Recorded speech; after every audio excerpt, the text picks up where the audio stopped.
আসসালামু আলাইকুম রহমতুল্লাহ। ভাই দয়া করে ভিডিওটা কেউ টান দিবেন না। আমরা অনেকে নামাজ পড়তে আসি, কিন্তু আমরা নামাজের জন্য আসি একটা সুন্নতকে আঁকড়াই ধরি। যে রসুল বলে যে আমার সুন্নতকে ভালোবাসলো সে রসুলকে ভালোবাসলো, যে ব্যক্তি রসুলকে ভালোবাসলো সে আল্লাহকে ভালোবাসলো। আরো বলে রসুল যে আমার সুন্নতকে ভালোবাসলো আল্লাহকে ভালোবাসলো, সে রসুলের সাথে জান্নাতে যাবে, মানে রসুল বলে আমার সাথে সে জান্নাতে যাবে। ভাই কত বড় একটা সুন্নতের ফজিলত।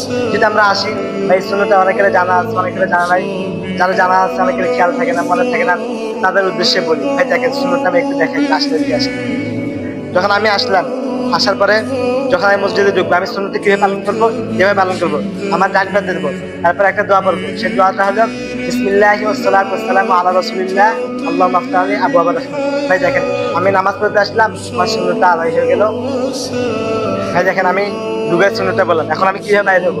বাইরে হওয়ার সুন্নত হলো আমি ঢুকার সময় ডানটা দিচ্ছি, বাইরে হবো কি দিয়ে, বাম পা দিয়ে। আমি বাম পাটা এইভাবে ফেলা দেন, ফেলার পর আবার এই দোয়াটা পড়বো বিসমিল্লাহি ওয়াসসালাতু ওয়াসসালামু আলা রাসূলিল্লাহ আল্লাহুম্মা ইন্নী আসআলুকা মিন ফাদলিক।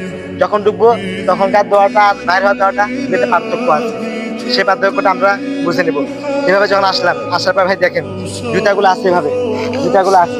আমি যখন বাইরে হচ্ছি দোয়াতে পড়লাম, এখন যখন বাইরে হইতেছি তখন বাম পাটা আমি আগে কি করব, বাম পায়ের যে জুতাটা আছে উপরে দেবো, এরপর আমি ডান পাতে কি করবো, ডান পাটা জুতার ভিতরে ঢুকাবো।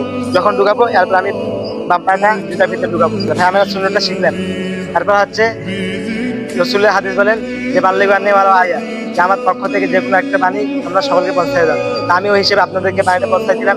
আপনারা এটা বেশি বেশি শেয়ার করবেন, অন্য মুসলিম ভাইকে দেখার সুযোগ করে দিবেন, যাতে করে আপনার এই শেয়ারের দ্বারায় তারা যদি আমল করে আপনারা সব পাবেন। হয়তো আল্লাহ তাআলা এই সওয়াবের বদলে আখিরাতে আল্লাহ তাআলা আমাদের জান্নাত দিতে পারে। সকলে আমরা বেশি বেশি শেয়ার করি।